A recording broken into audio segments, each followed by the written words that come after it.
Tomorrow, 6 of the 7 suspects accused of killing 16-year-old Preston Lord are scheduled to appear in court.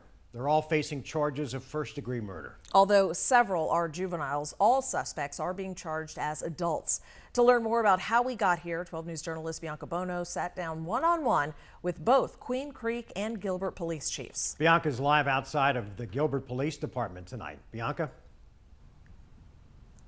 Guys, lots of questions remain about what happened the night of the attack. Who didn't cooperate in the investigation? Will we see more arrests? There are also questions about Gilbert's prior interactions with all 7 suspects. Today, we brought all of those questions straight to the source. Do you believe that we'll see more arrests? So if we're able to develop probable cause on any other people or individuals that have already been charged in the crime, we will send that to the county attorney for review, but it's always a possibility. Days after 7 suspects were indicted on first-degree murder charges, accused of killing 16-year-old Preston Lord, Queen Creek's police chief Randy Bryce sitting down with 12 News. Have you been able to speak with all 7? We did receive some comments. Some people did not want to speak to us, but I'm not going to be able to give the particulars at this point. Court records obtained by 12 News revealing one suspect, Talon Renner, was taken out of the area following the attack. Could the person who took him out of the area face charges? So again, I won't talk to the particulars of that because that's part of the investigation, but certainly we look at all aspects of whether or not there's a criminal act. Chief Bryce unable to provide specifics about the night of the attack, but saying this. And there was a series of events that happened over a course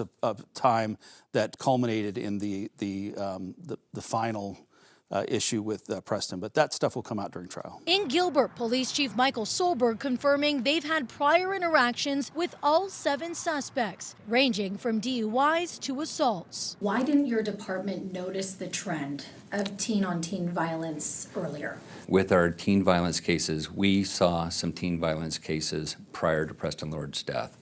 They were sporadic as far as location and time.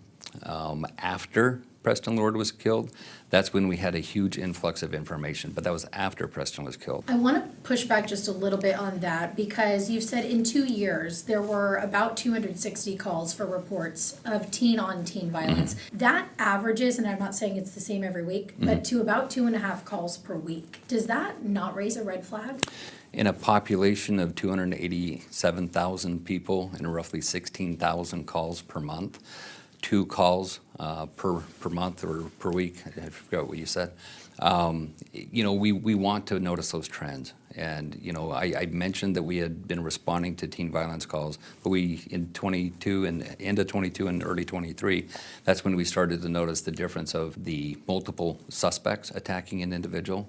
But teen violence cases and any violence cases, we are a large city. There have been very loud calls, as I'm sure you've heard, asking you to resign. Can you tell our viewers watching this why you should stay the chief of police? I understand the frustration of our community, and I understand their concern of how these crimes could have occurred under my watch.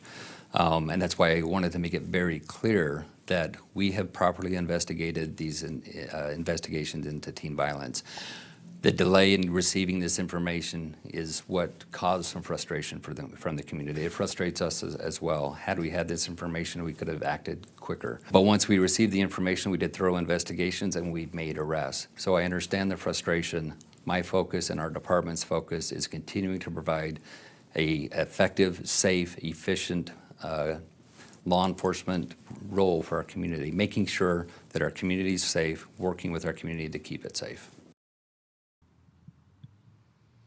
And that was really just a small portion of both of those interviews. You'll be able to watch them both in full on our 12 News YouTube page. And we will, of course, be there in court tomorrow morning as 6 of those 7 suspects appear before a judge. We're live in Gilbert tonight. Bianca Bono, 12 News. Bianca, thanks. And you can find the latest on this case by heading to 12news.com or by downloading the free 12 News app.